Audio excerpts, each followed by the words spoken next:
Howard Bloom is just dead wrong in his explanation of why radical Islam is so popular today. First of all, I disagree with his assertion that radical Islam, jihadi ideology, is somehow the mainstream of Islam. I would love to see polling data confirming that. I don't think he has that, but you can't just make that assertion out of thin air.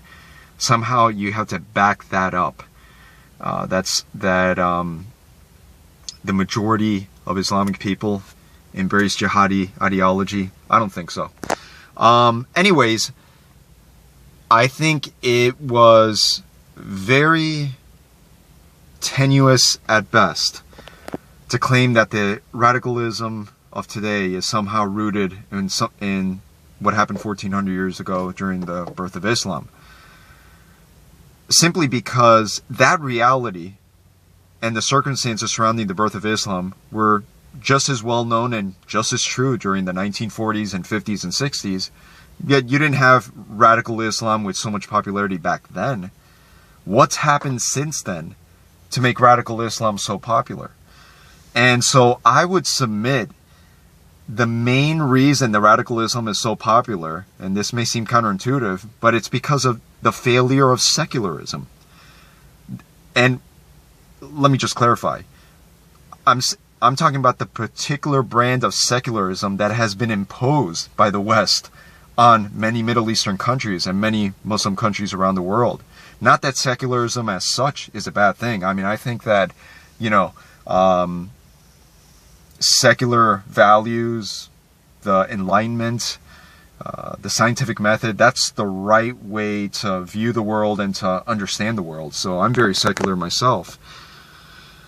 However, the brand of secularism that we imposed on the Muslim countries is directly the main reason why Islam is so popular today. So let me give you the specifics. Since the end of the Cold War, the United States has helped impose governments, client states, on the Middle Eastern countries. Many of these were dictatorships. And these dictatorships, with the full knowledge and full support of the United States, would oftentimes brutally suppress political dissent and political expression. So the one avenue left for political expression in the Islamic world was the mosque. In the mosque, people were free to speak with each other. They were able to listen to sermons, often very fiery, very rabid sermons, but sermons that spoke truths that were not permitted otherwise in the media, in the press, in the political arena, because those were all state-controlled by these dictatorships backed by the United States. So because of this suppression, because of this type of, and these were secular governments, by the way, some of them even took on the mantle of socialism. Some of them were Soviet client states too, but they were all Western and secular.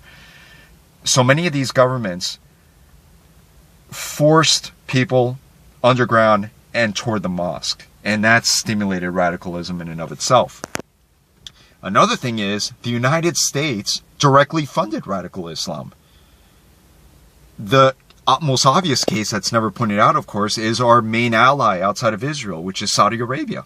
They are a Wahhabist theocratic government, and we supported them and in their crushing of dissent.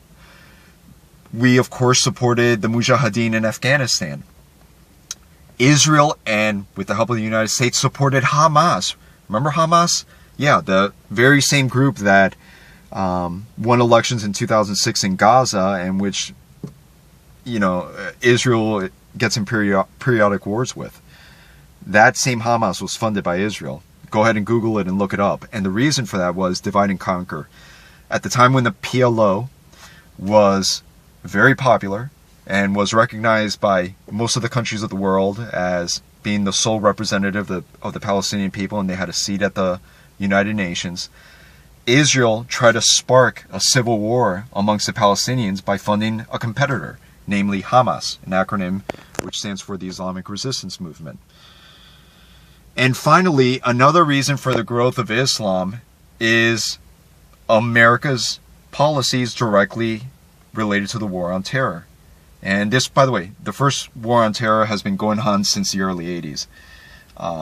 Reagan declared a war on terrorism as well.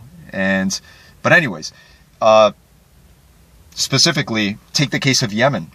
In Yemen, there's a BBC documentary that's going to be coming out, which shows that whenever we do a drone strike, we're having a drone war, by the way, in Yemen. Whenever we do a drone strike in Yemen, and we kill innocents, Al-Qaeda of the Arabian Peninsula, the terrorist group there, will swoop in and will give compensation to the victims. They'll pay for the funeral.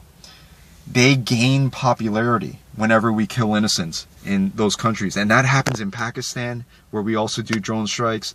It happened in Iraq, where we saw the popularity of terrorist groups go up after the Iraq invasion. In short, I want to appeal to everyone's rationality out there, because after all, we all like secularism and we all like rationality. What's more reasonable? Is it more reasonable to say that these people are stimulated and growing in popularity because of factors that happened 1400 years ago in the birth of Islam? It could. Those stories could prove some sort of inspiration. But is it that concrete reality that I'm describing? And also poverty. Because one of the factors that was a big influence, I forgot to mention this. Let me mention this real quickly. A lot of the economic policies that we impose on these countries, and I say impose because a lot of the loans and the grants are tied into economic reforms. A lot of the loans and grants we give to these poor countries come with strings attached. And oftentimes, these governments are corrupt. They steal from the government. And the peoples live in poverty. And so guess who provides social services? You got it. Islamic charities. Yes, Islamic groups like the Muslim Brotherhood provided a lot of welfare and charities where there was a vacuum in the government not providing assistance. So all these factors combined, I think, give us a much greater explanation as to why Islam and the radical variant of Islam has risen in popularity in the quote-unquote Muslim world, I think. And none of this was mentioned by Howard Bloom. I don't think he would necessarily say that these factors don't exist, but the fact that he made an 18-minute video on explaining the rise of Islam and none of this was mentioned, I find quite shocking and simply unacceptable.